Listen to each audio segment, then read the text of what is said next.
Just us as a group. Sure. Can we pray? I was like, we might wait a couple minutes. People are still straggling in. Okay. Can we pray for our country, please? Dear Heavenly Father, I just thank you for this afternoon. I thank you for this opportunity to be on this stage with you, to try to glean wisdom for folks who might need it, Lord. I just pray that you'd have everything that's said be helpful. Lord, I pray that you would give the words to say and just, Lord, let your spirit be here, Lord, even through something as seemingly mundane as the post process, Lord, as far removed from showing love of Christ to people, Lord, I just pray that that would come fruit. Lord, I just pray for wisdom for zero nerves and just for this to be a great blessing to everybody involved. We thank you, Lord, and bless your name. In Jesus' name we pray. Mm. Okay, I'm going to turn off notifications because that's going to get bad. I should probably do that.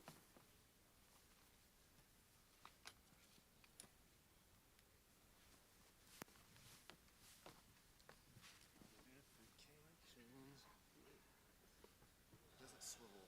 That's probably a good thing. Because I would swivel them. They don't swivel. I move. Nervous energy. It's not No, the chair. it's just, I'm a fidgeter, you know? As one note, I think everybody's as close as you can. And what I find to be helpful is index off your chin. You just touch it to your chin. Well, that's, ooh, test. Ooh, there we go. Okay. You're not gonna end up dropping it because you know that you've got that index point, and also Like you're not this? kissing it. With your thumb? Oh, like no, the mic. I mean, like this is the mic head. The mic. Am I touching my chin? That's just weird. Let's ask them. You've got a beard to go off of, you know? This is just like, See, though, at least you're not kissing it. People talk about kissing the mic head. No. I just try to listen to them. Wisdom. You have an audio guy up here to like knock us in the head, like, come on, man. How's everybody doing? Hey, you're in the most exciting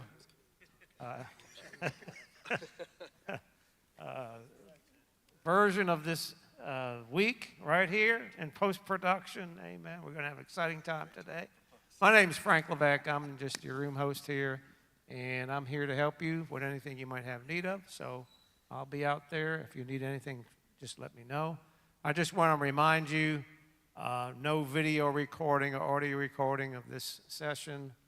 There's another venue for that you have opportunity to purchase that if you wish. No children, any children, we just ask you if they become disruptive, please take them out. And I'm going to turn it over to, and I think I caught at least everybody's first name, Jonathan and Bill and David and John Clay. Absolutely. Thank you, Frank. Thank you all for coming. Yes, as was said, this is the Cutting Edge Post-Production panel, and we are coming to you live from our own homes via Zoom and hologram because, you know, the most introverted department in the production. No, in reality, we're really excited to have these guys here and to talk about whatever it is that you guys are wondering about with post-production. And all these guys are going to go into their backgrounds in post here in a moment, but whether it be, again, color, visual effects, editing, any of these post-production supervision, we would love to answer your questions. And so if you've not been in any of these before, just so that you all know, this is not a mad dash scramble to the microphone. We have a QR code here, or you can go to CWVFF.com/poll and use the Poll Everywhere tool to enter your questions and vote up, vote down the questions for which you have interest. And the great thing is, if you are at home on the live stream, you can participate as well. Please do. We would love to see those questions come in and, yeah, see what the burning things are that you want to know about post. So, with all of that, yes, I guess you could start doing it. You could, in theory. What questions do you guys want to answer? So, with all that out of the way, would love to get these guys to introduce themselves. We'll start at this end with John Clay. If you could introduce yourself, what you do, your background. My name is John Clay Burnett, and I've done post-production for at least 15 years. I've been involved in editing feature films, feature documentaries, done color, and even helped post-supervise and bring in some other team members to do full post on a few projects. I'm David Beal. I've been doing visual effects and motion graphics for about as long as John Clay here, and notably worked on Beyond the Mask, which is a movie by the Burns and you, right? John Clay. John Clay, did you, DP? Okay, he helped. He helped, okay. You probably did more than help, but there's a whole sequence with electrical effects near the end of the movie, so I was sort of tasked with taking that. And so even when it comes to visual effects, my contribution to the film has tended to be more motion graphics-y or more eye candy. If it glows, if there's light, if it looks like a visual effect, you know, when it's up there, then that's what I'm working on. I'm Bill Ebel. I'm the old man of the crew. I've been editing for 25, almost 30 years.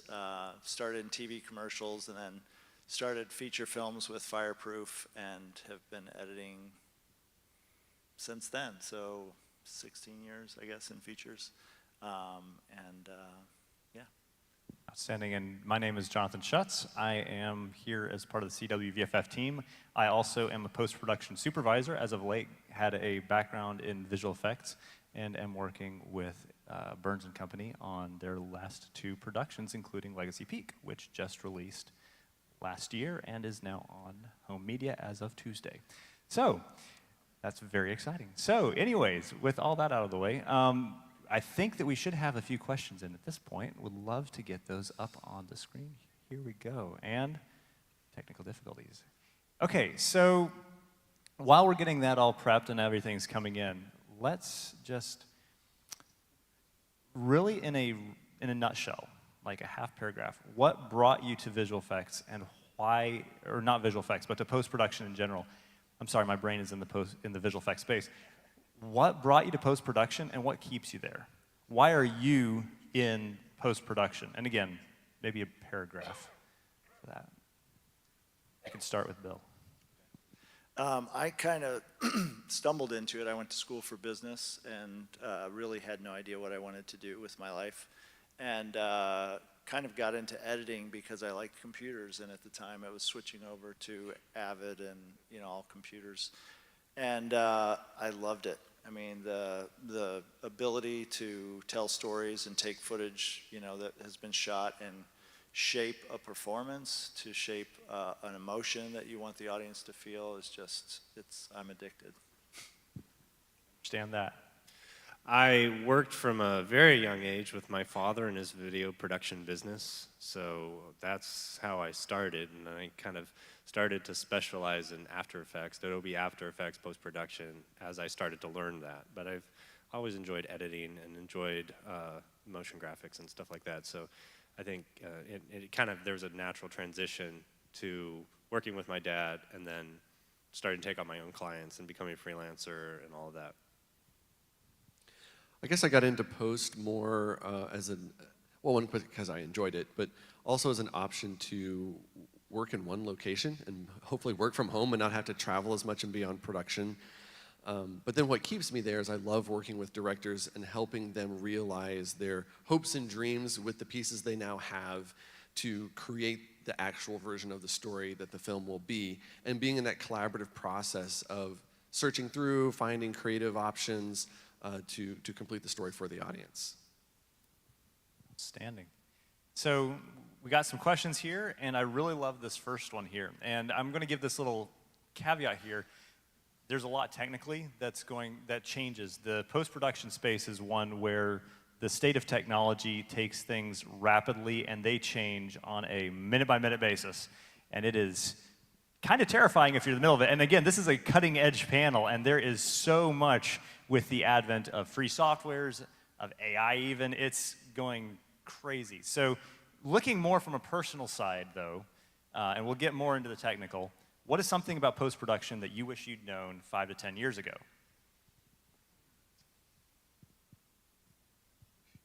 I think thoughtfulness is one of those lessons I'm seeing. And I would have wanted, I've said this in different settings here, but I would have wanted to have spent more time focusing on fundamentals and really how, you know, everything works. Even in the production side of things, cameras, lights, you know, storytelling. I think I would have wanted to focus a lot more on learning how to be a storyteller rather than just edit, videos that seem to have quick cuts and look cool. I would have wanted to have known that that was something I could really use and was worth doing. And I would have wanted to have known that relying on the idea of talent or intuition or being good at this was not enough to develop a strong career. I'm going to answer it a little strangely probably, but I think the thing that I would have wanted to know is that it's okay to not be that great when you start. I think there's a lot of pressure to feel like, oh, I know what I'm doing, I know how to use the software, I know everything. And I'm learning all the time. Every job I learn something, and the software obviously, like you said, changes all the time. So you're having to learn new software and get into that, and that's okay. Like, that's part of the process. I have 2 boys here that are 24, 26, and I'm like, you have decades to get good at your craft, and hopefully you're getting better every time, but you don't have to know it all right now. I'll answer it this way in saying something I wish I had been better at and that I've been working on in the past 5 to 10 years as an introverted person that likes to sit at my desk in the dark for hours on end is how to be better at relationships and working with clients and working through problems and learning to listen and how to hear what their hopes and dreams are and being able to collaborate when I have different ideas, or how to then work on what they want to do. And that's a crucial part of post-production. It's part of anything, really, but in post-production, that's just where you're in such tight spaces and getting all that stuff done there that I think is very valuable and very important. And I wish I had been better at it 5 to 10 years ago, and something I keep working on. Yeah, I think that's all fantastic. And the recognition of it's a growing process, and that humility, as well as the recognition that the fundamentals, again, of storytelling or of just interpersonal relationships, those are going to carry through. It's not just, hey, do you know how to do expressions in After Effects? That is so little of what is done. What are you saying? Or, we could say, do you know the right node to use in DaVinci? But what it comes down to is those fundamentals are what's going to carry you through. And ultimately, with all these things, story is king. What is the story that you're telling? What are we making? And making sure that that is the best product possible.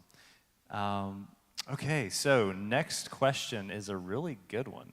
And I'm going to broaden this a little bit from the direct scope of the question. It says, how do you stay motivated when editing for long periods? And a lot of this is going to apply as well for coloring for long periods or working on shots for long periods. I know there have been shots I've worked on for 3 weeks and gone, oh my goodness, I'm still knocking my head against the wall. How do you guys stay motivated?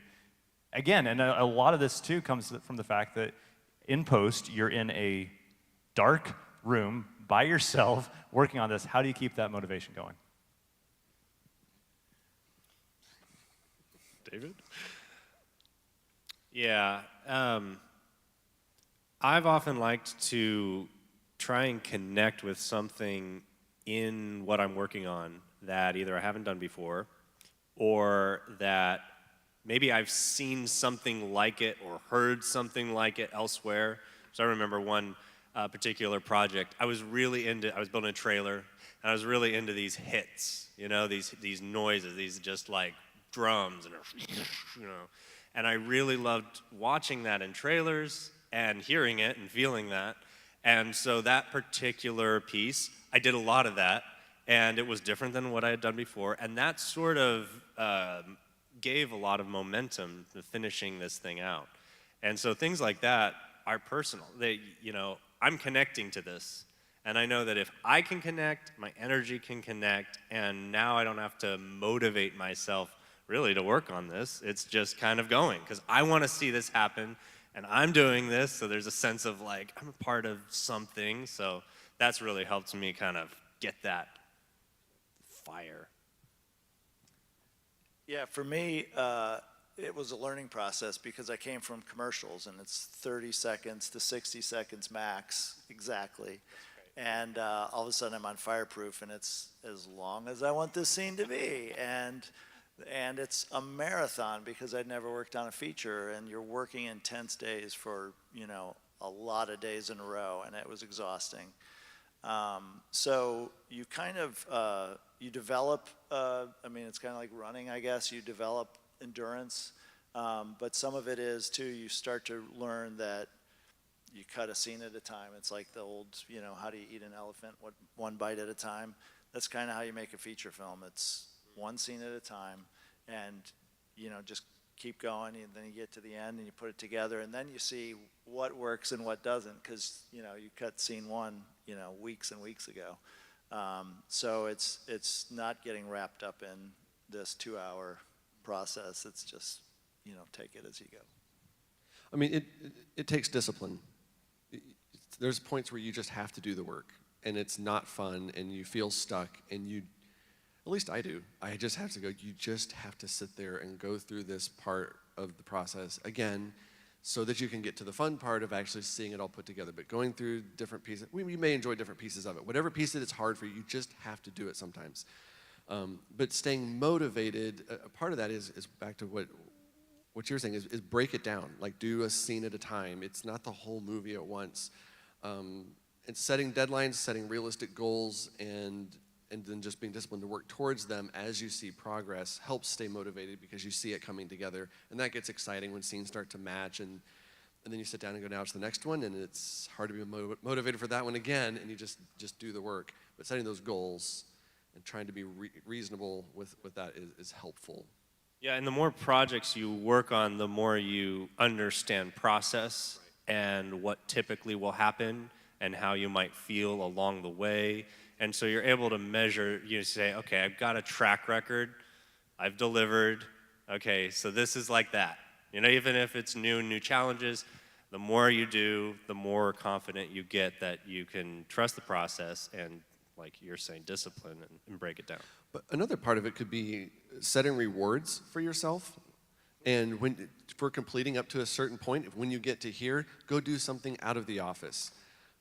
And that can be as wide and varied as you want it to be, but go do something that will be exciting or interesting or spark your interest, and then know that you've committed to doing that once you've gotten to where you need to be in the work, and that helps as well, and then also actually helps break it up as you go through the long process. Yeah, making sure that balance in life is a big key factor. Because if you can have that recognition that while this work is important, and yes, self-discipline, that recognition, again, I think it's interesting. You find themes to these different panels, and I think one of the big ones here is the basics. Come back to whatever those basics are, and a lot of that is going to be the self-discipline that's going to carry you through whatever it is that you're doing. But that recognition, this film is not the end-all of my life. You can't have your identity and everything tied up in that, but do find those places. You can latch on to that. You can take that and, hey, fine, this is where I'm finding the joy in this thing that the Lord has placed before me, and I'm going to do it, and I'm going to do that to the best of my ability and run with it. So it's really great stuff, guys. So this next one, I think, is going to be, it's got some technical as well as some interpersonal here, and I'm going to broaden it again just a little bit.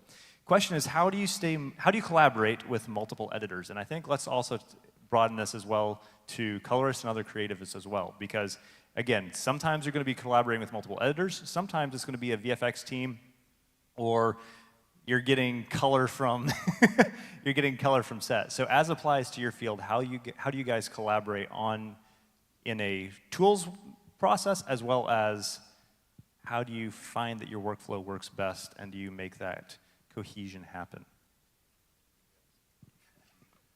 Well, no, I shouldn't say that. I'd say the movie I worked the most with multiple editors was Overcomer. So I came onto that movie actually late. Steve Hallfish was editing already, and I got to assist him for a while and then started cutting scenes with him. And honestly, that was the most fun I've ever had. We never get to work together. So it was fun to cut scenes and show another editor, what do you think? You know, what am I missing? Because you can get in the weeds sometimes and to really kind of lose like what's working, what's not. And then we'd switch scenes and then working with Alex later at the end is just always, great to get his perspective.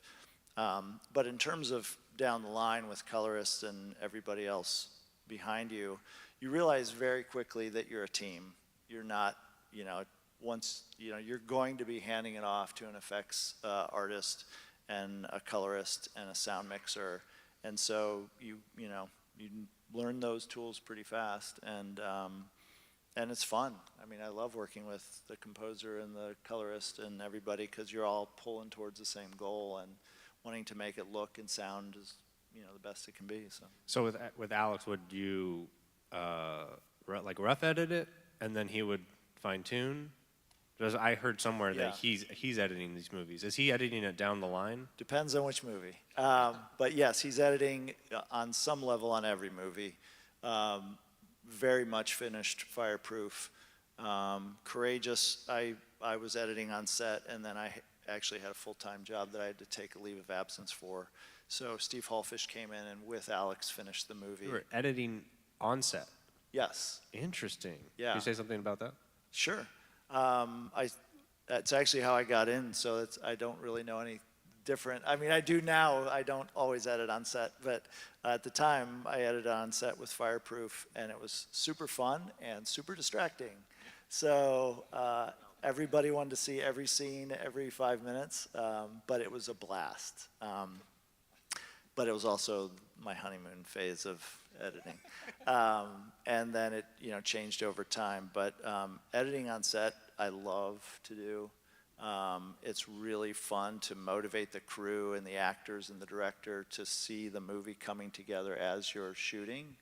And then typically by the last week of shooting, I almost have an assembly edit done, because we've been trying to keep up with production. We're, you know, a few days off. Does that present a lot of complication as far as DIT and getting like intake? How are you able to edit like right away like that? So usually I'm working, my son lately has been working with me alongside me as DIT and kind of assistant editor, you know, a bit, where he'll be, you know, backing up the footage, creating proxies, and then on the last movie we worked on, he'd also bring him into, I've been working in Resolve lately, and he'd bring it into Resolve, organize the footage, and which was great, because I don't know about you, but I almost never get an assistant. So you're doing all the grunt work, you know, to organize. But yeah, it's a great workflow, and actually, depending on how the DIT setup is, with me and Cooper, we were in the same room working alongside each other, so it worked really well. And are you editing same day? Like footage is shot Next that day? day. Next day. I gotcha. Fireproof Okay. was actually the one, yeah, that was the one difference, because we were, at the time with the technology, the camera they were using, the tape that the camera would record to was a lower quality than the SDI port out.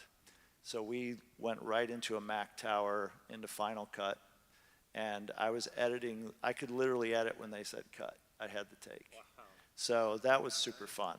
But Courageous was shot, I think, on Red, and those fun days were over. Yeah. So That's really incredible. And for anybody who is newer to this world, DIT is going to be your digital imaging technician. That's going to be your person on set intaking everything, making sure that you actually have the movie, backing it up, all of that. You're going to have sometimes an on-set editor, which is going to be working on cutting those scenes, which is really incredible. Sometimes it's the same person. And sometimes it's the same person, as John Clay would know. And then you're going to have the rest of your team that's helping. Assistant editor is going to be filing everything, making sure that the editor has just the best to work with, and has things assembled in whatever way is going to work best for that individual's workflow. And a lot of this is going to be based upon what the workflow is of the production and the people working on the production. So JC, I think you had some notes? Yeah, for collaborating, you need a process, and you need to be able to lay out a common structure. The more you employ other people or onboard them on the project, the more regimented things need to be, so that things are organized and stay organized and efficient, because you have multiple people. When it's just you, if things get lost, you have to find it, but when they lose it, you have to find it, and so you need to have a process for how that's going to work. I've also done it where, way back on Pendragon, we were all editing in the same room, and you could all on a server, and you could hop around, and we would take turns, and we would edit, and somebody go, oh, I'm really stuck on this one. Now you take a turn, and it was a lot of fun. Now things have changed, and you can do that, remotely. And so we actually have a project where we have editors where we're doing remote projects with DaVinci Resolve Cloud, and we mailed out hard drives. And there's a lot of prep and organizational and process work that went into that we can talk about that later if you want to know the nitty-gritty, nerdy details of it. But that's been working really well, where we can all get in, and it's almost like the same room experience, the way they've developed it. I've worked with other editors before on projects. I had them come on and do collaborative things, but not in a shared way where multiple editors were all working on it. This one is, now that we have multiple editors working on the same material, and I can just hop in, log in, and go do things as well if I need to. And that's a technical side of how to collaborate. Awesome. And then Zoom calls. You got to get on. You can't just do the technical. You have to have the relationship thing. So getting on Zoom calls or some sort of video communication to then go over notes and go over things and make sure everybody's on the same team, because communication is key, and getting those multiple editors all on the same page and keep on track with your schedule. Outstanding. David, any thoughts on that from a visual effects side? Oh, I would just say that my opportunities to collaborate with artists, visual effects or motion graphics, has been some of my favorite memories, rather than just being one person working. I've picked up so many skills just learning from other artists, and I would just say it can be fantastic. Yeah, and I think that one of the biggest things that was to pull out of what was said up here in this was figure out a system that works and stick with it, and then communicate. Those two things, because if you've got multiple people working on something in any capacity, again, this is post, this is pre-production, this is in general, if people aren't on the same page, you're going to have heads butting, or you're going to have technical issues. And a lot of that's going to come down to agreeing to a preset set of parameters. I know that whenever you're working on a lot of productions with an overarching body that is commissioning the work, they are going to give you a set of deliverables. And so you're going to know exactly what everything needs to be. You are agreeing to that. Or whenever you're setting out and saying, hey, this is our VFX shot naming and numbering scheme and how we're handling and transferring files.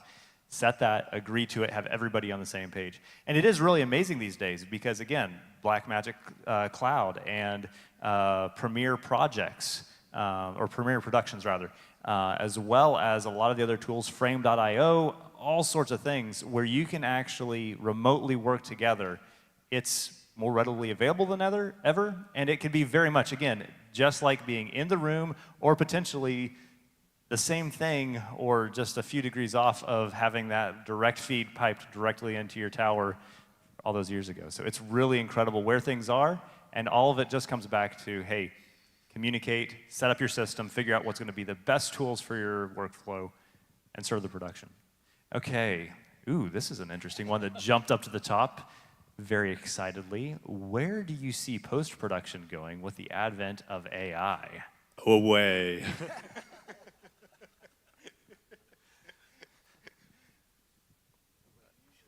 I haven't done much with the AI side of things yet, so people are still needing people to solve problems pretty heavily.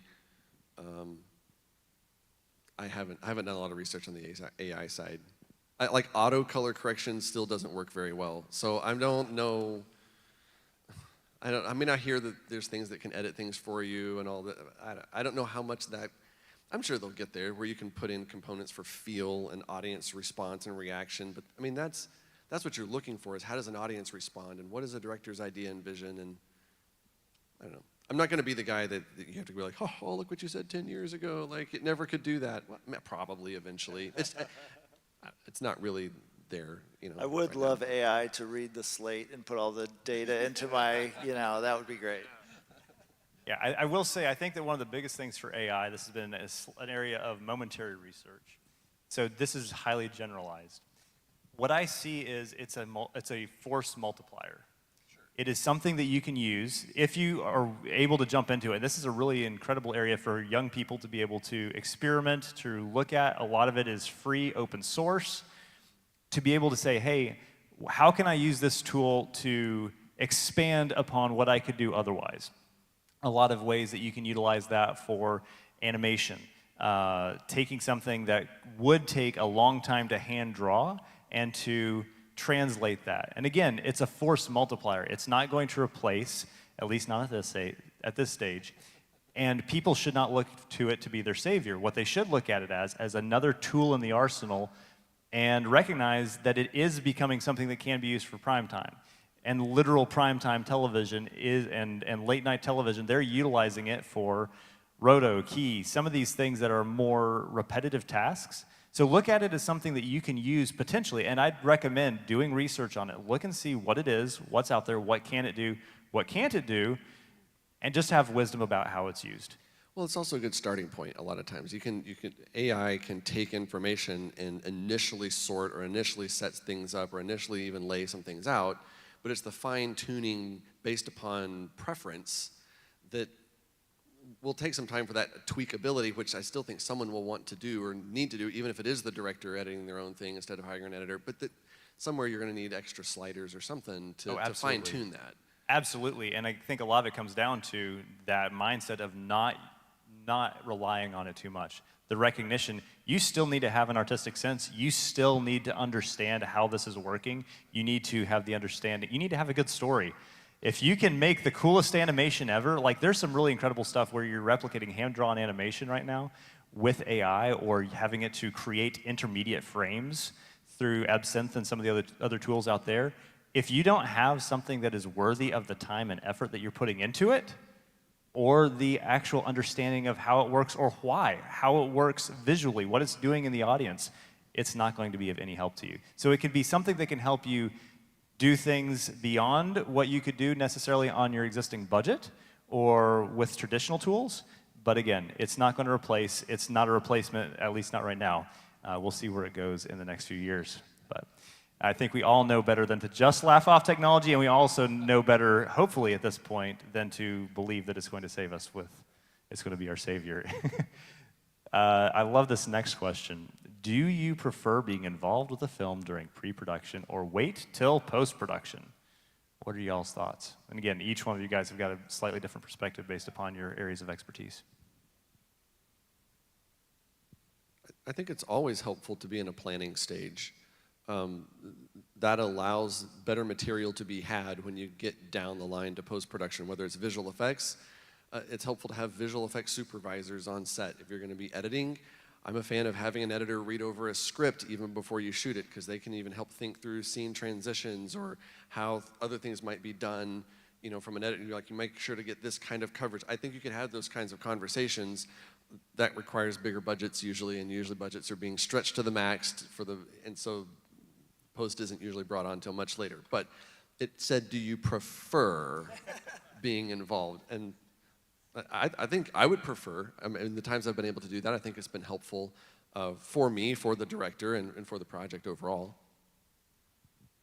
Yeah, I've never been involved in pre-production, and there have been those times, you read the script and you think, boy, I hope they cover this a couple different ways, because I see a problem here, and you don't know until you get the footage, and then you're trying to fix it or cut around it or whatever. But I do think kind of the in-between, which I talked about, which I do love, is being on set, because I have had times where a director is, because of the time, like, we don't have time to shoot this, so how can we make this work? And I'll get grabbed and she'll be like, if I shot this, this, and this, would that, cover it? And that's helpful for the director, especially if a director is not an editor like Alex, because he can think through that in his head. But yeah, I don't think I've ever been involved in pre-production. Yeah, and I haven't been involved that much in pre-production either. The one thing I can think of was more like a TV show, but it wasn't really like film pre-production, developing logo design and stuff like that. I would say it would really depend on kind of like the vision. If it's a big effect shot or something like that, it's really helpful to get in on the ground floor so that the plates that are captured are conducive to the post-production. Yeah, so I think a lot of this comes down to, if you are in pre-production, it's helpful to be involved as early as possible, I'm sorry, if you're in post-production, it's helpful to be involved as early as possible in the process so that you can, if somebody's asking, yes, it's helpful to be involved. If the producer's saying, hey, do you want to be in this conversation? Yeah, it's helpful. It definitely is great. And on the flip side, if you are in the production department and you're planning these things out, yes, it definitely helps, definitely in production, to have somebody from post or with that post mindset involved, because the more that you can plan ahead of time, the better things are going to go all the way down the line. And again, that comes down to editing, that comes down to visual effects. Did we actually, hey, talking to the visual effects soup, hey, did we light that green screen evenly enough for you? Or, or did we crank that shutter wrong? Or also, is this going to cut? Is this going to edit? It is very helpful. So as much foresight as you can have about what that end product is going to be, that's going to be helpful. Okay, so this is a very editing-heavy question. What's your favorite method of transition between scenes in a film or in a documentary? So I think that this could be a story point. What are some notes about transitioning between scenes? I love cuts on action, even if it's transitions between scenes. It's the door slams in your new establishing shot or something. So things that pull you in, things that put you in the moment. Create some energy, engage and you. because a scene transition can be slow, new establishing shot or whatever. So propel me into the next scene. It's awesome. Yeah, I mean, I love it when directors think about those, because a lot of times you're cutting scenes together and then you put them together and you realize there is no transition and now I have to make one.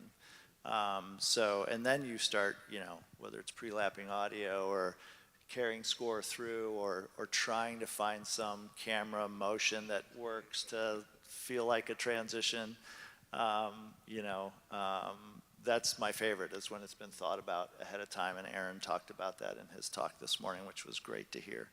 But yeah, I mean, I use them all. I mean, I try them all. I learn new ones, which, I love to do. But yeah, when they're thought of ahead and you're putting it together and you're like, it makes us look good and we didn't really do anything, so. Yeah, and thinking ahead means you can shoot something at the end of one scene that visually, creatively ties in, whether it's motion or a line of dialogue or where the lighting happens, whether it's a wide cut and the next one starts on a close-up that looks like it matches until you pull the camera back or push into reveal. Like, those are very creative transitions that have to be planned, that have to be shot, and are very rarely ever just found in editing to make something magically come together. But that makes the transition a story propelled by story. And like, there's one in Facing the Giants where at the very beginning, where the coach is really upset about losing the game and he throws his hat on the ground, but right in between the hat, they cut and it's a clipboard being slammed in the locker room. And that's a creative, you're tying two moments together with the same action that your brain would expect to see, but it's something different, but it's the same energy, same attitude, and you go, oh, I get it. And it says more than just cut between the two scenes. So my favorite, that's my favorite. Like, those are the most fun. There was one, I think I might have seen like the hotel TV or something. It was like some show, and what it looked like to me was the end of a conversation, and the guy's sitting there, thoughtful about the conversation, cut back and forth, and then you have a shot of the guy, thoughtful. The background is different, but you don't necessarily register that until somebody says his name, and then you switch over and he's in a new environment, right? So you think, oh, he's still thinking about this, and you kind of almost forget. I was like, oh, wow, he's in somewhere new, he's in front of a camera, like, oh, what was that? Yeah. So all of it comes down really to service of story. And the biggest thing with that to take in mind that I'm hearing from all this, you got to plan it. These things that we're talking about in post-production don't happen if you don't plan them in pre-production, or at the bare minimum, whenever you're on set, going, hey, we know that this is what's going to be. So a lot of it is going to be planning ahead. If you are in this room or listening to this, and you are not in post-production, you're listening, hey, what do the post guys need? They need you to plan. And for the post guys, it's look for ways that you can help to uplift that story, to not just do the cool thing, because a cool thing without a flash, with no substance, isn't going to draw somebody in. But if you can find the way to tie it in, that disorientation, where are we? That connection, this is we're in the same emotional place. And like you're talking about, the finding what serves that moment, that is what's going to help the post process whenever you're wrapping everything up, finishing it all up, elevate it to something beyond what it would be just, it's more than the sum of the parts. My favorite is when they've planned anything but a fade to black. That's just so rarely the right answer. So just, even if it's a straight cut, just trying to find a way to transition, plan anything, even if it's a sad moment, trying to find some other way to communicate that instead of fade to black and then fade up in the middle of your movie. Fade to black at the end if you want to, but don't fade to black in the middle. What about that? What about that thing I say on YouTube, like 1 hour later? The title. Cut to it. Don't fade to it. Again, with all of it, service of story, and rarely does a fade service the story. Okay, so this next question is pretty specific. Again, I'm going to open this up a little bit wider. Question is, what is one of your favorite color looks or LUTs and why? And I'm going to open this up a little bit more. Your LUT, your lookup table, that's going to be a mathematical expression that tells it, take footage that looks like this and change the colors to look like that. So opening it up just a little bit, what's your favorite go-to tool? Because I know After Effects, you're going to have your expressions and pieces like that. Color, you're going to have your LUTs, and you may have some specific editing tools. So what's your favorite go-to tool, or maybe tool set? You might have a pack of LUTs that you go to. So what is your favorite go-to tool or tool set? You're like, okay, I need to get this in the ballpark. We're going for that. I mean, I like tasteful teal and orange combo, you know. Tasteful, not too over the top, but the warm skin tones and then the cool, you know, environment that's always kind of nice. It's a specific tool. I think these guys would have a better answer. You don't use LUTs at all? Well, typically I'll get the footage with the LUT. Yeah, I'm getting it on there. So you're getting a LUT from the colorist or from set, the color decision table, and you're going to be actually, or the color decision list from set, you're actually getting that from post or from set again to execute a creative vision. So you're not actually making those changes. Yeah, usually it's baked in in the proxies when you're going to go to edit. They'll have something for cameras, a variety they've picked from, and they'll bake those in and then send them to edit so that as you're watching the edit, it's not all that flat gray log, you know, that has a little bit of pop to it. From a color perspective, my favorite one is the one that works. And so I like the way you expanded this because it prompted a better answer in my mind. I use a lot of them from Triune Films. I have some other LUT packs, but I'm only usually applying a LUT on the tail end of color at like 16 to 25%. Like it's just a minor tweak. I'm not using it as the majority of the work. I mean, there's the ones that convert from camera into whatever color space you're working in. That's a harder question to answer because those are so specific to the camera and the settings that were used and so forth. I don't usually consider those, think of those as LUTs. Those are just getting you to yeah, base they're more footage. utility conversion things, but from a color look perspective, I use them, you know, very minimally to just kind of tweak. Are you starting with a log frame and you're coloring from there? So what's the conversion part? Right, so you need to know your output color space. And so most of the time, things are still done in Rec 709, which is just the broadest, most general sense. Everything is still shown in. The opposite, the other side of that would be HDR, which is being used but not as broadly. So you're converting from log into Rec 709, and that depends on all the cameras and all the settings and varieties therewith. So you color after you convert? It's just a basic conversion. So you have to do a lot less work than if you were to start with a log. Yes. It gives you a across the board, we know that we're working from the same playing field, Right. and I know to bring it from here to here. Right. But do you ever find that you lose too much information to be able to start with a Rec 709? So it depends on the way you set it up. With DaVinci, there's ways in the project, you set it up so that you're working, no.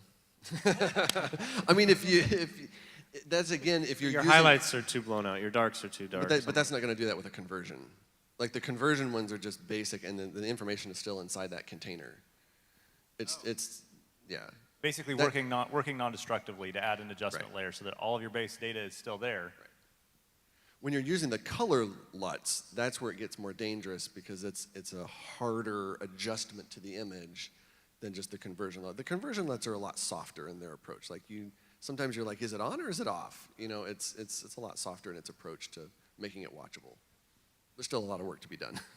So with all this, I think a lot of it comes down to there are not a whole lot of like one size fits all. Definitely no real one size fits all that take you from straight out of the camera or straight footage that needs stuff done to it and turns it into movie ready. There's going to be stuff that's going to be needed every step of the way to bring it, and again, service of story, service of the project, to bring it to a creative conclusion. And again, many different technical ways of doing it. And again, I'm just going to give a note here.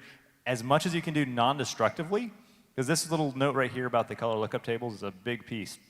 As much as you can do non-destructively, especially if you're doing something for archival, is going to be really important, because you want to make sure the decisions that you thought you made technically. Rec 709 has been the standard for years, and now seeing things come across the desk and it's like, hey, they want you to be able to deliver for Dolby Vision HDR with Rec 2020 primaries, and you go, what? And the entire workflow changes. Leaving yourself as much latitude as possible is really helpful. Okay, ooh, a good personal one. And to broaden out, not everybody on this stage is an introvert in reality. It's just an introverted profession. But any tips for networking as an introvert? Any tips as an introvert? How do you network? Well, I am an introvert, so I can speak to this. Some of it is just getting over it, you know? You have to put yourself out there, and to be honest, I'm an introvert specifically for doing something like this, but talking one-on-one, it's how I met John Clay, was at one of these. It's how I'm meeting you at one of these. So it's just, you know, getting to know people, and you'll find that one-on-one, it's not that hard. You know, people genuinely are kind, and especially at a place like this. And yeah, you just have to kind of step out of your comfort zone, because otherwise you'll just be standing in the corner. I agree. I'm not saying introversion is not a thing, but you know, if it's about how you recharge, that's one thing. I find a lot of people, it's social anxiety, which is not necessarily introversion. So push past it as fast as possible, and the rest of your day is going to be a lot easier. I am introverted, but I also like helping people and working with people, and so talking to people is how you start getting there so that you can work with them to help them on their project. And asking questions so that they talk and you don't have to talk is also a technique you can use. Yeah. So you just repeat the last 3 words they said, and they'll talk forever, right? Yep. Tell me more about that is a great one. Yeah, tell me more about that. Yeah. You learn. Go ahead, sorry. So a lot of it is going to come down to the recognition that, hey, people are not the most scary things on the planet, and also just having that heart of, hey, how can I serve? And being interested in what that other person has to say. It's going to be a really big piece of it. Part of being introverted is you're thinking about yourself too much.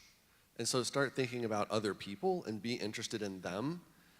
And you realize most other people aren't thinking about you and worrying about you as you thought, which then you have to deal with the loneliness and isolation side of it when it comes to the introversion. But it's not as scary then to then go talk to other people and learn from them. And part of the introvertedness is when you feel like you don't know enough, you're not good enough, you're not adequate to hold a conversation with everybody else. That's when I tend to want to shrink back and not participate, because there's better people that know things than I possibly could. The truth is, we can all learn from each other somewhere. We're all still learning, we're all still growing. There's something even the person who's beginning probably knows and has figured out that I haven't yet, because there's new things coming with AI, and every software has a new update that I haven't had time to look into yet at a minimum. And so there's things we can do together. And so finding those areas and just asking questions and exploring that conversation is actually fun and exciting if you are interested in learning. It's outstanding thoughts. So this one, we get to go into the fun world of tech, hardware, and whatnot. What is your preferred, and again, this is going to be highly based upon where you're at and what you're doing, the kind of projects, and what your preferred workflow is, but what is your preferred hardware setup? Laptop versus desktop, how many monitors, mouse, keyboard, et cetera, et cetera. So what's your general, and I know we could all of us could go on for hours about our favorite keyboard configurations, but brief is helpful. And also, again, the caveat, a lot of the tools that these guys are using may not be accessible to a beginner, but it's really helpful to know, hey guys, this is where things are going. This is the technology you need to be looking at in the future. Yeah, so I would say, I mean, my personal setup is I have an iMac Pro. I would love to have a second monitor. Right now, my desk's kind of small, so I have one monitor, and basic keyboard, nothing really too fancy, couple speakers and stuff. But my friend, who's a CG artist, I mean, he does real octane rendering and uses Cinema 4D and is doing heavy stuff. He just told me that he has switched to a Mac M2 laptop for the majority of his work, if not all of his work. So he plugs that thing into his monitor. He can unplug it. He can work remote. He's got, I think, 4 terabytes on that thing, SSD. He's telling me that it's not quite as fast as his Mac Studio, but it's really good. And so that's mind-blowing that you can do that on a Mac laptop. Octane's now rendering on Mac. This is good news. So it's not actually as inaccessible as it relates to firepower and visual effects. It's coming for even more of the beginners in that particular regard. That is incredibly exciting, and it's coming down to, it's 2023 people, and really the only barrier of accessibility for making a good product is having a good story and the willingness to take the time to tell it well. Really, that's the barrier, because so many of these tools are low cost or entirely free. Again, a lot of the softwares that you'll hear people talking about, Blender, your DaVinci Suite, it is free. Again, it's getting to the point, there is no excuse that your tools aren't good enough. Again, though, coming back to the hardware world, Bill, what is your preferred hardware setup? Well, I mean, we always want something faster, it never fails. But my current hardware setup is I'm about due for a new one, but I didn't buy the iMac Pro because I think it was like $5,000 starting. And so I bought the iMac, loaded it up to the top with the fastest processor and RAM and all that stuff, and it ended up like around 3,500, I think. And I have to have a second monitor. I can't. Editing is so much like I need the real estate. So I have 2 monitors and nothing fancy. I mean, I have a mouse and keyboard that plug in USB. I don't do wireless because I just don't feel like changing batteries and all that kind of stuff. Charging it or whatever. So it can be very simple. And if your computer's slow, just make smaller proxies, and you can work around it. But yeah, it's just kind of personal preference. I always hesitate with this question because I want people to feel confident to do work with what they have until it's actually hindering you from doing the work. Better technology and spending more money doesn't make you a better filmmaker or editor or colorist or any of the visual effects artist. It might help you get the work done better, but don't rush to spend the money and upgrade just because it makes you feel good, because buying shiny new things can feel good. Okay, I just have to say that first. Preferred, I'm still on an iMac Pro, Intel, because I am waiting for the new iMac Pro, fingers crossed, something that's going to have the M1 some version of chip in it, because the laptops just don't have enough in-out ports for me. And the new Mac Studio barely does, and I would just prefer to have the screen all-in-one with the new processor chips. So I'm hoping that's coming around the corner. That would be my preferred, honestly. My preferred setup is not the one I have. And it's time Nor the one that exists. Or does it? And we just don't know yet. Okay. So that's what I'm looking for is something in that range. I'm on the edge of upgrading that. I like to use a Wacom tablet. I still keep it plugged in because I don't like the Bluetooth version of it. I don't use a mouse anymore. And then for color, I have one of the DaVinci panels that has the wheels and buttons and things because it's faster. It's not how I started. I used with the mouse. I started with the Wacom, and then I started with small panels, and then I upgraded to bigger panels. So it's been a long road over 10 to 15 years of slowly upgrading as I've been able. But I do enjoy those tools when helping get things done efficiently. I do love using the Wacom tablet. I use it as a mouse. I love to have a magic mouse on the other side too, so I can scroll with 2 fingers. So I'm in a web browser, and I don't have to click on the sidebar. I can just kind of navigate like this, and then scroll with 2 fingers on the other side. So Use the wheel. The wheel goes. The wheel. I don't have a wheel. Oh, okay. I got that. I got that. I got one of the Wacom Pro, I guess, as the wheel thing. I don't have the wheel. Okay. He has the wheel. Dang it. So all of this is coming down to look at what you actually need out of the tool. And again, don't use your tool or your lack thereof as a crutch. You know, looking at post supervision, I've just moved into a more color accurate ACES monitor, and the amazing thing was to see you can now get that without having to move into a Flanders Scientific, which is wonderful and helpful. But look at what the technology can do now. It's not the same thing. That ACES is not going to be as perfect as it, but it's looking at what is it that you actually need for your use case, and what is it as what's looking at the difference between need and want. For reference, for client reference for color, we use the iPad Pro 13-inch is referenceable, as well as the new MacBook Pro, I think with the M1 or M2 chips, not the Air, the MacBook Pro versions have monitors. Because I have a Flanders and I have the iPad, and I've been able to compare them all and would trust reference. Now, as a colorist, I'm using the Flanders as my base. But for client reference, yeah, there's a lot of other tools that are accessible. What is client reference? That means that when I'm doing color work, they're watching the work and going, I like it or I don't like it. They're right there with you. No. They either have a laptop at their house or I mail them the iPad and they look at it so that they go, I don't like this. Oh, wow, I know that okay. what they're referencing as a client Okay. is what I'm seeing. So you make sure they have the right device to look at Yes. yours. Oh, wow. Well, otherwise we're arguing over colors that theirs is because their monitor's too yellow. That's why it looks bad. It's not because it doesn't look yellow. And then you're over the phone like, well, what does it look like? And you're like, well, it's not looking like. So you just get the right monitors that all look the same. Yeah, it makes sense. So all that just comes down to, again, looking at it and saying, what is it that we need in our use case? And make the most of it.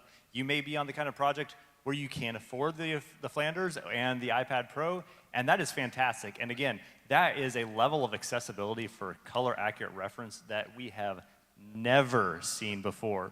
At the same time as well, look for things that could be force multipliers. One of my favorite things that I use whenever I'm working on my Mac is a Logitech gaming mouse and keyboard, because it gives me more buttons. It just gives me more buttons. And also Logitech is Mac compatible. Get an ergonomical, is that the word? Chair?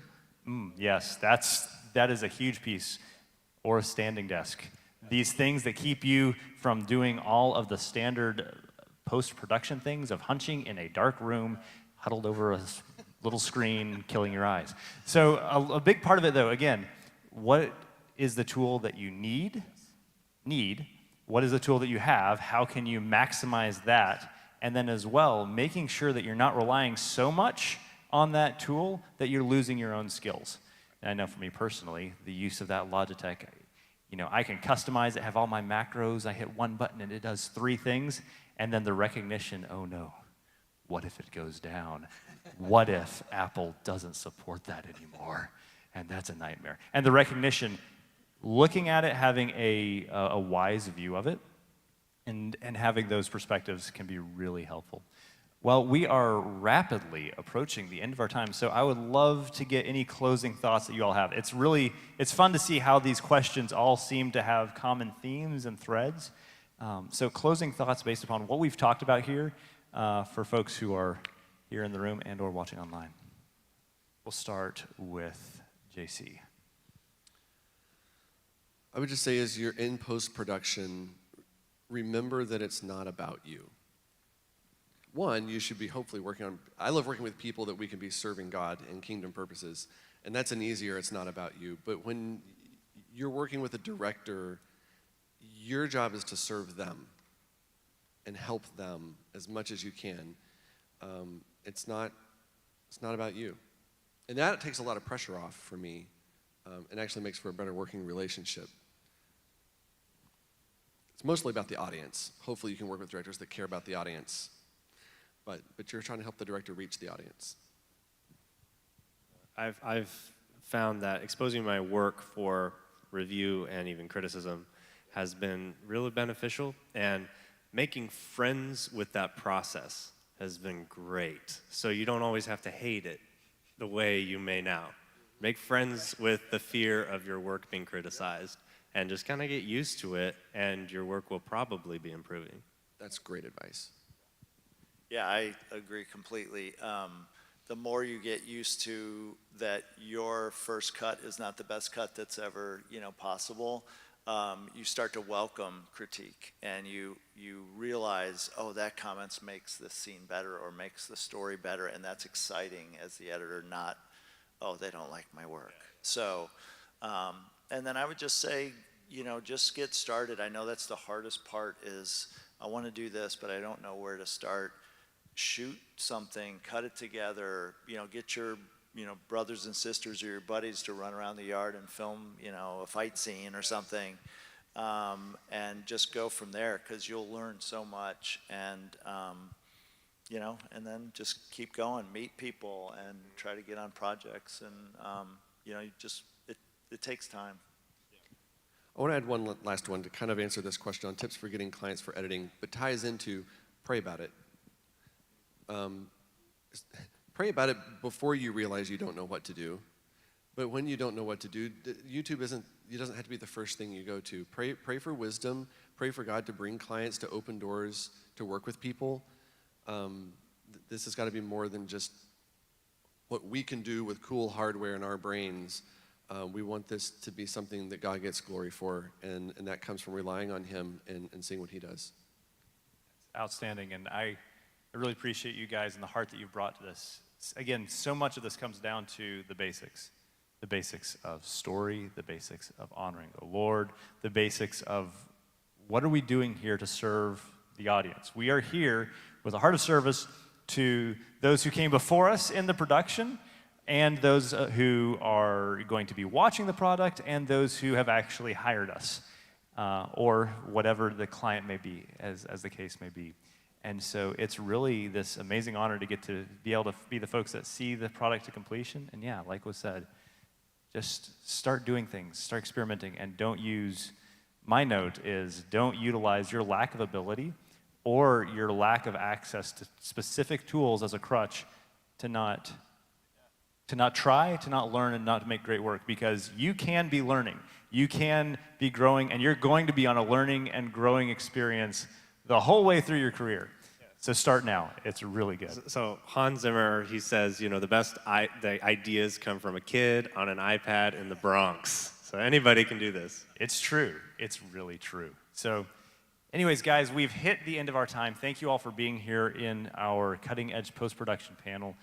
We'd love to close us out in prayer, and then we're going to have 30 minutes to be back in this room, go out, fellowship, come back. 30 minutes, it's going to be our closing guild session, which is incredibly exciting and amazing that we are at the closing guild session for 2023, the 10th annual CWVFF. So it's really exciting. So we'll close us out in prayer, and then you guys are dismissed.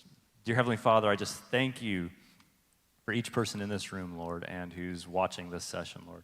Lord, we thank you for the opportunity to be in the arts, to be communicating your truth with people, and as post workers, to be those who do the final handoff of that work to the audience. Lord, I pray that you would be present in these productions. Lord, I pray that you'd be present in this event, Lord. I pray that you would encourage hearts, encourage for the long roads ahead, and Lord, I pray that in the work that is done by people in this room, those who will watch this later, Lord, that your name would be glorified. I thank you for each person on this panel and each person present, Lord. Continue to guide the event, guard the event, Lord, and be glorified in this place. We thank you. In Jesus' name we pray. Amen. Thank you all so very much. Again, 30 minutes back in this room, main session. You do not want to be late.